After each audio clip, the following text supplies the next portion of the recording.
are good. Almost. One more. Okay. We are good. Good afternoon, everyone. Greetings. Lindsay, I see you're here. Thank you. Lindsay is my amazing assistant who I cannot live without. She's fantastic. Good afternoon, everyone, and welcome to another Tech Tuesday. Forgive my jacket. It's cold here in the facility. However, not as crazy as this crazy ice storm we have on the East Coast and in the Mid-America. So for all of you out there, please be safe. Jesus over everything, or Jesus over everything. So I need that shirt. It's coming. Thank you so much. This shirt, the Bisimoto M16 shirt, it is coming soon. We'll have it on the site next week. Next week is going to be a crazy week in regard to great, excellent news and updates. So shirt is one of them. Some cool stuff with projects is another. That wagon will be another. It's going to be a great new week. So if you can tune in next week, do so. If you have friends who you feel can benefit from such amazing news, let them know. It should be fantastic. Thank you, Jesus over everything. I keep saying Jesus over everything. Appreciate you indeed. Thank you for joining this special Bisimoto Tech Tuesday. For all of you on Instagram, TikTok, YouTube Live, and through the podcast networks, I appreciate each and every one of you. BC, do not tell the rest of America how warm and sunny it is out there, says SoCal Dotson. It is sunny, a little cooler. So we're in the upper 60s here in the greater LA area. So I know it's been just madness on the East Coast, Atlanta, New York, New Jersey, Pennsylvania. Please be safe out there, guys. I spoke to my younger brother, who's about 6 years my junior. He had a birthday yesterday in Atlanta and schools are closed. And he couldn't go to work. He's in pharma sales, couldn't even leave. It was just madness indeed. Warrior fella, hello, all the way from YouTube. Appreciate you indeed. And also thank you so much for being one of our top fans. We appreciate your support of our channel. Love you. And for those of you who have not attended and become members of the Bisimoto YouTube channel, please, when we're done, and I'll give a reminder at the end of this session, please go on, hit that subscribe button. We have amazing stuff coming up there that's not ideal. Mandy J says, what part of LA? I'm in Ontario. I reside in San Dimas, which is LA County, and my city is about 20 minutes east in Ontario. So yes. Jesus over everything says, remember the event you did in Hawthorne? I was the guy who talked to you on an old school BMX bike. I do. Wow, this has been a while. What are you doing nowadays? Let me know. I just love fans and I love people who are just really into car culture. Appreciate you indeed. So, topic of today is around a very confusing topic. And this came to my attention because of a comment on YouTube. I posted, I think it was this car, anti-lagging. And this one guy, hello neighbor man EJ, appreciate you. This chap was saying, oh, there's nothing special about you doing this burble. Burble is not anti-lag. So I had to share with him some insights and I said, you know what? This would be a good topic, not only for a new series I want to call Motor Myth Busting or Myth Busting Mondays, something that all of us can benefit from on what you have to do with a computer system. On twin turbos like that, or a turbo inline 4 like that, or even that, no, we don't want that because it's electric. We don't want any flame shooting from that, we'd be in big trouble. How do we make that happen as builders and tuners? And I will share with you, I will spill the beans right now on what needs to happen and what the difference is physically and what needs to happen from a tuning perspective to anti-lag, to burble, and to do pops and bangs. Let's get to it. So, anti-lag, as the name implies, is a protocol that allows you to get rid of lag, hence the anti-lag moniker. What is the purpose of anti-lag? If you have a large turbo, you can make a lot of power, right? Let's say a 72mm billet turbo from Garrett or from TurboSmart. You can make a lot of power. If you put in on the same engine a 57mm compressor wheel, a smaller turbo, you can make this amount of power that will spool quickly, especially on a large displacement engine, but you won't have the top end power you want. You go back to the aforementioned 72mm turbo, you have a lot of power, but it takes a while for the turbo to spool up and for you to make that power. So when you're driving, you have this lag where you don't feel acceleration quite briskly. It's like kind of slow, like, so you have that, which is kind of really low in power and acceleration and enjoyment. Some people like it. It's like a slap in the face or kick in the groin when it comes on, depending on the turbo size and setup of your engine. But in the name of acceleration and fun, especially if you want to launch in a drag race or if you're doing a rolling start and you want to just keep going very quickly, it is really, really, really, really bad in terms of acceleration. And there's my good friend Fox Design. Good seeing you, brother. We're doing some cool stuff with your vehicle next week. We'll talk about that soon. But he said it's in single digits in Atlanta. Man, stay safe. My brother's out there. He said he couldn't go to work, you know. Splendid. Thank you so much. Appreciate the kind gesture. So back to the topic at hand. Antilag versus pops and bangs versus burble. Antilag, big turbo you have on your car. You want to make a ton of power, but you want to be able to have an explosive launch from start, or if you're cruising, you want to be able to just take off without waiting for the lag to come in. By the time the turbo spools, your competitor's already gone. You lost the race. So what could you do to make your big, powerful turbo act like a smaller one to help you get immediate power? Anti-lag. And what do you do in tuning to make that happen? It's quite simple. With a push of a button or using vehicle speed and full throttle, you can retard timing inside the ECU. I mean, sometimes to the tune of negative 20 degrees before top dead center. Then you add 15, 10, 20% more fuel, and voila, you have an anti-lag opportunity. Like the video I showed earlier today on my feed with an NSX. What that does is it takes the elements and the condition of combustion and moves it into the turbine housing of their turbo.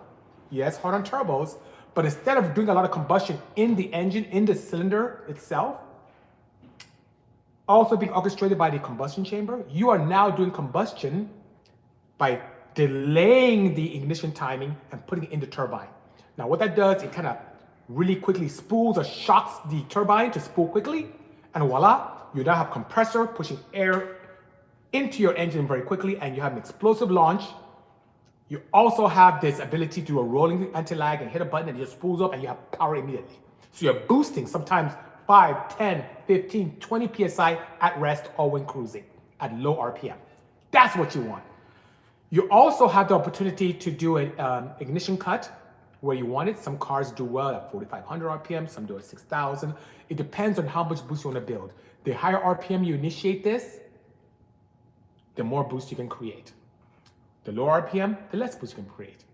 So combination of ignition cut, retardation of ignition timing to the tune of sometimes negative 15, negative 20 degrees before top dead center, and then adding a decent amount of fuel. Anti-lag, spools up. Two-step is a little different, so I'm gonna throw that in as a sidebar. That's where you extinguish spark every other revolution. So if you have, for example, an inline 4 that has a 1, 3, 4, 2 pattern, you will be able to extinguish spark every other revolution, and then 1, 4, 2, 3, 1, 4. And what that does, it keeps your RPM at a given point, but you hear that, that is just a way to allow you to keep a certain RPM. So if you have a natural aspirated car or even a boosted car, you can just launch and have good adhesion. It's not anti-lag, it's just allowing you to have more traction when you're launching. Now let's go to burble. What is that? You ever see those cars drive, let's say a factory Veloster N from Hyundai? You let off throttle, it goes, that's burble. To get that, you retard timing, you don't do anything with fueling, you just let off, and in the regions of your vacuum table where ignition timing is, you can just put small negative values of, let's say, -3 before top dead center. So when your vehicle is decelerating and it's in a vacuum opportunity on your ignition timing map, put negative values, not too much, just -3, and you have that kind of burble sound. It's just really hot boy kind of, there's really no, in my opinion, no huge benefit. If anything, doing a lot of burble makes your exhaust valves really heat up because you're doing some ignition retardation there without appropriate fuel to kind of cool things down. But apart from that, it's just a cool sounding thing, kind of sounds motorsport. Now, what about pops and bangs? Well, that's when you let off, you're in vacuum, your throttle body's closed, and you hear, you hear a lot of BMWs doing that. Same concept of burble, but more ignition timing taken away. So instead of hovering around the -3 before top dead center, you're now -8, -10, whatever your combustion chamber shape and design allows you to do. And those are the 3 things. So they are not all the same. Burble is not the same as anti-lag, definitely nowhere near in the same ballpark, not the same as popping bangs, and definitely not with 2-step, okay? So I hope that helps. Thank you so much, Dre Smith7, saying it's quality info, appreciate that. Roger That, what's up? Thank you so much, appreciate you. Nothing beats a V8 in my opinion, says Reckless123. Thank you for the insight here on YouTube Live. I love all type of vehicles. I'm surrounded by flat 6s, both natural aspirated and turbocharged. I have inline 4s, natural aspirated and turbocharged. I have electric. As long as it goes fast, I am game. Sometimes I love a great sound. Other times I don't care. You know, we in it to win it, says Corvo. Thank you, brother. Appreciate you. What is your fast minivan, says 562 Smirk. Right in the back. See that pink car back there? It's right next to it. I have 2 minivans there. I have the 1,000 horsepower Dark Cherry Pearl 2014 Odyssey with a huge, nice Garrett turbo. Then we also have next to it the 2025 Odyssey Type R with 500 horsepower plus, you know? Still got any Silcam Hondas? I do. I'm gonna move this a little bit to the side so you can see this, my friend, but right there, that little blue car right there is an inline 4 single cam drag car. That is my vehicle that I very fondly refer to as Stitch. And that has an F22A non-VTEC single cam engine, which has records broken till today. The fastest time officially that people have seen at a track that was in an event was 9.2 at 152 miles an hour. It was the very first front wheel drive natural aspirated to hit 150. When I ran that time, I think it was even North Priento protesting me. They're like, this guy has to be squeezing because there's no way in the world that he's able to do 150 miles an hour natural aspirated. Fast forward to today, it's a common thing. But back then, people were protesting like, I must be cheating. There's no way, I must have nitrous. Nope. Good old engineering and technology, you know? How much for the 2025 Type R? No, that was a build that was put together by ourselves and a very fine team from Jordan Distributor Industries. So it's really, really up to them if they want to sell it. All right, now we have a whole United States tour we want to do. Not with the snow, but we have plans. So it's not for sale now, but we could build you one if you're so inclined. If you're really interested, write to us at sales@bisimoto.com and we'll see what happens, you know? I remember when you built that wagon back there, the single cam making 700. It was unheard of. Yes, it was. And by the way, this is the version 2, which someone just asked on Instagram Live if that's for sale, that they want to buy it. There's a better thing. Guys, I hope I'm not getting in trouble leaking this, but we are going to have a sweepstakes with that. We're going to put out there so any one of you can win it for a very small amount. And it's going to be absolutely fantastic. But I'm not supposed to say that. I can get in trouble. Lindsay's going to be, I think she's looking at me. She's going to be mad already. And maybe next week we'll talk about it. Anyway, you didn't hear anything. Just talking, you know. They were just trying to hate on you, brother. They couldn't believe a black man was smart enough to beat them in their own game. So, Kyle Dotson, I appreciate the sentiment. I've never been a person in that had a mindset of racial divide. My team Matrix, which, by the way, when that movie came out, destroyed the name, so we ended up going forward to them. We were quite multicultural. And from me being an African student to my good friends who are African American, some of mixed heritage, some Caucasian, some Asian, some Latin. It was just a great mix. I really don't care about that kind of stuff. We just want to have fun and win races. The one thing that was very common, especially when we're drag racing both on the street and the track, was people need to run their cars and not their mouth. People just like running their mouth. And if they don't understand technology, especially technology that's unique and new, because back in the day, we didn't have any Bisimotos or any Skunk 2s, or you can just call a shop and buy parts. You have to kind of figure things out yourself in the mid to early 90s. And I think some of the shops then were Jackson Racing, Advanced Engine Management, St. Andres in Orange County. There weren't a ton of shops out there, and they kind of had their own specialty stuff. Places like Daz and Dynamic Autosports.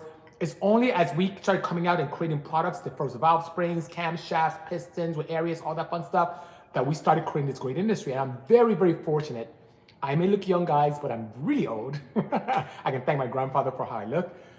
It was up to our input to be able to create products that all of us enjoy today. The first sleeve block that ever happened for Hondas was as courtesy of yours truly.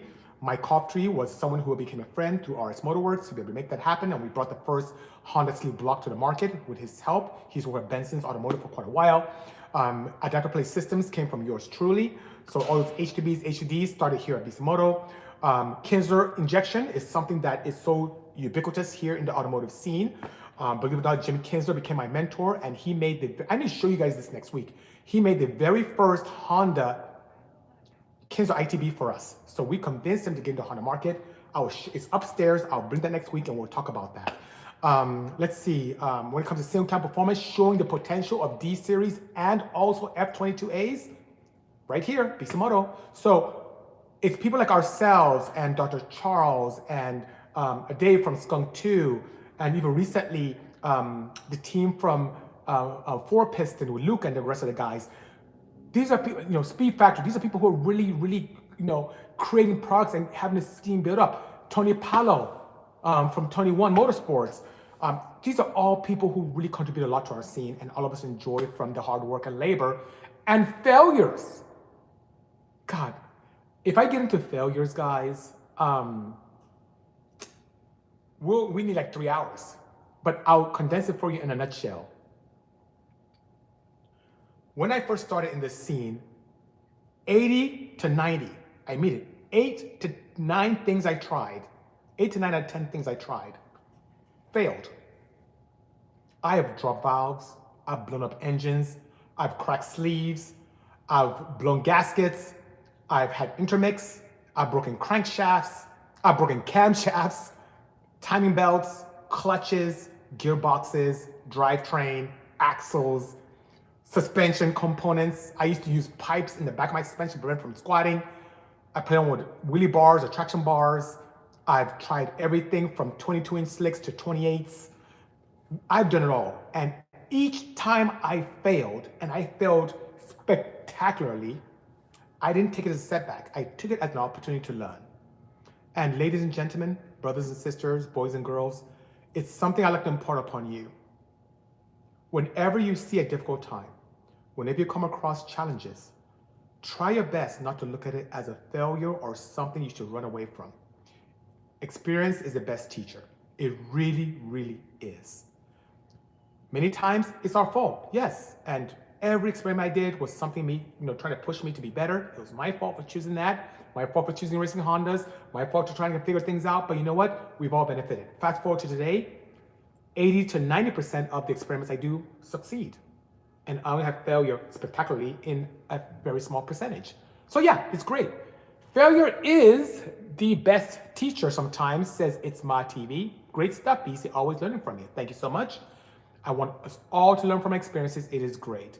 Big Voodoo on TikTok says, good afternoon, BC. Good afternoon to you. Do you have any spare D16 parts you're not using, says Appleser 366-79229. I do. Write to me and maybe I'll be able to help you with them. What's your next project? Give us a hint. Says how do you say it? Bebop God. What am I at liberty to share? Okay. The project we're finishing off this week is a Neo EP9. It's the Chinese company Neo. They're the only one in the country, the only one in North America probably. We're building it at 1,300 horsepower all-wheel drive. It's pure electric. That is what we're working on this week. Also, you know that beautiful 935, Vault 935 we had at SEMA that was in a beautiful toy box? We sent that, when we went to SEMA, it was quite nice, but there were some areas of opportunity in paint that I want to have addressed. We took the whole car apart, had all the paint kind of redone and some of the areas of opportunity addressed. We're now putting them back together, so we should have that running in a couple weeks. For SEMA this year, what could I share? I have a baby Moby we're going to put on display. I'm helping the guys from SOS Customs with a Lamborghini. What else could I share? I did a video, speaking of SOS Customs, where we're redoing the entire interior of the Rolls Royce to a different color and style because the one I had in that Rolls Royce was botched big time. And when I say botched, this is a gentleman who delayed that. It was a 2-year interior product, project, not by SOS, by another local guy.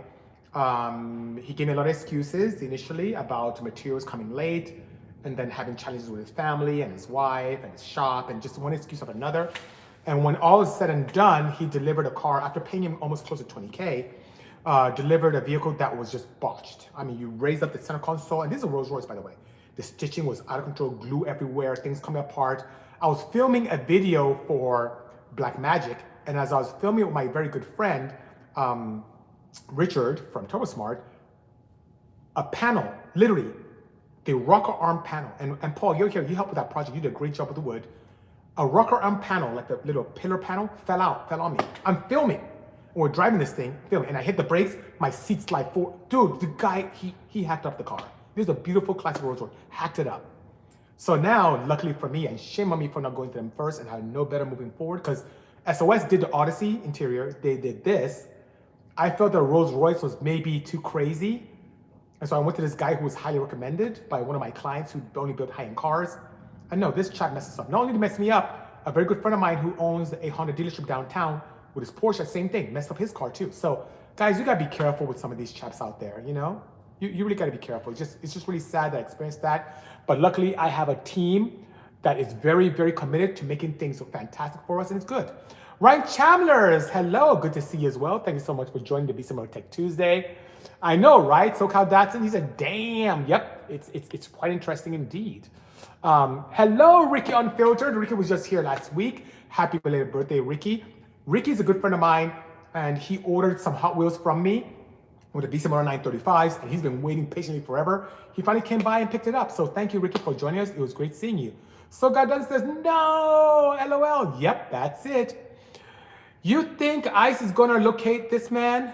I don't know what you're referring to, Justin2993. I don't know. I don't know if you mean internal combustion or you're talking about the ICE craziness.